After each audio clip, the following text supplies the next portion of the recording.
what's going on, beer tubers? Eric back at you with yet another beer review, and today we're looking at another beer that's contract brewed by Westbrook Brewing Company. It's an evil twin beer, and today we're looking at Imperial Doughnut Break. It says glazed donuts.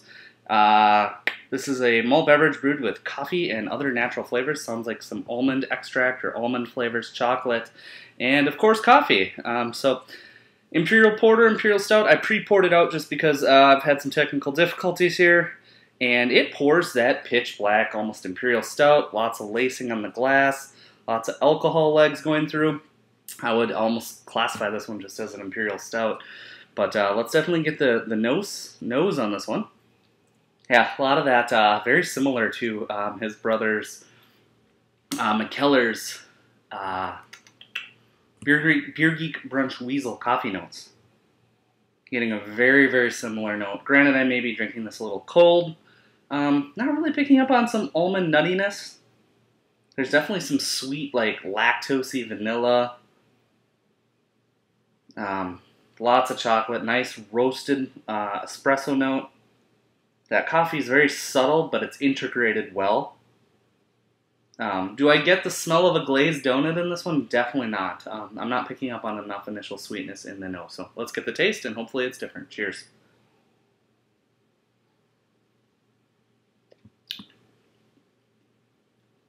Yeah, taste is big and sweet.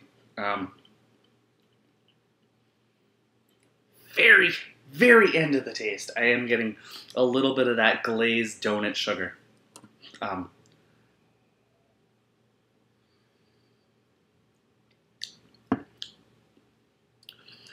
Right at the beginning of this beer, I'm getting lots of like cold pressed espresso notes, coffee, some maple breakfast notes. Definitely heavy on the chocolate. Nice roasted feel, and that's kind of where I'm leaning more this as an Imperial Stout than an Imperial Porter. I guess classification doesn't really matter, but yeah, big baker's cocoa. It actually seems kind of dry in the mouthfeel.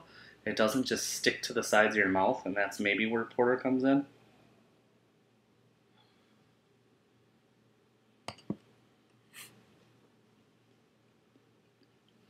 Yeah, really reminiscent of the Beer Geek Brunch series. I'm not tasting a lot of differences here. Okay, wait a second. So, I probably should read the beers before I do some things. It talks about coffee, almonds, and chocolate. Very sentimental. Now we top it off with the same amount of donuts. Okay, so maybe they did use donuts in the actual beer, but that seems a little ludicrous to me. I don't taste donut batter.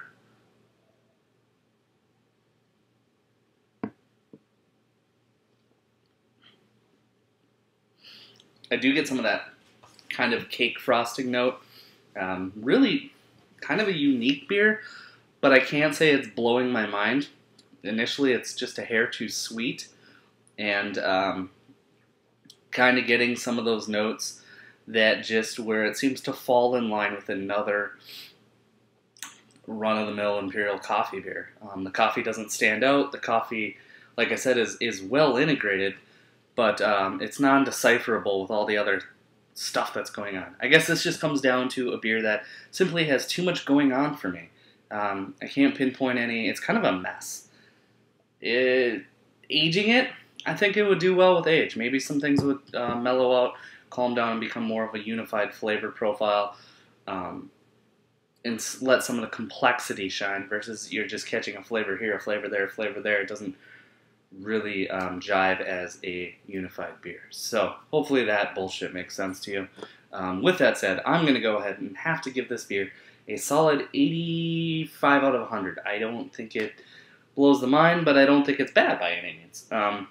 It just needs time, and it needs some direction. So it seems like one of those beers that maybe was brewed to kind of punch Brother McKellar in the face and say, well, I can do a big beer too. But I don't know the dynamics of that. There is a really cool read on that. Maybe I'll post it in the link below. Otherwise, we'll definitely see you in the next beer review. Cheers, guys. Ooh. It's summer. Why am I drinking porter? Seriously.